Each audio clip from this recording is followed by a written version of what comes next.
Gaur kongresu eguna, egun garrantzitsua Mondragon osatzen dugun ontzat, eta lehen aldiz Gasteizen ospatzen dugu gainera.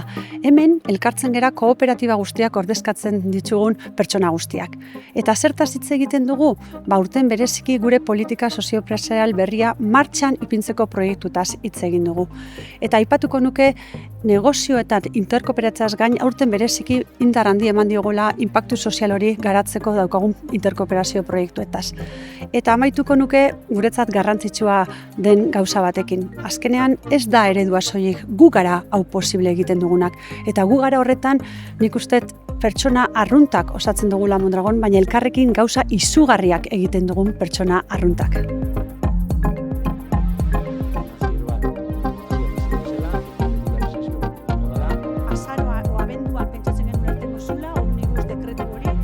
Bilkura oso garrantzitsua da. Azkenean Mondragoneko kongresua da eta hemen biltzen gera kooperatiben representantiak, ez? Urtean behin egiten da eta holtza gainean gaudenan aprobetxatzen dugu eta bete beharra daukegu urtean egin dugun Kontseilu Orokorreko lan guztien deskargua egiteko. Gaurko kongresuan proiektuak helarazi ditugu eta bi helburu nagusi nituen.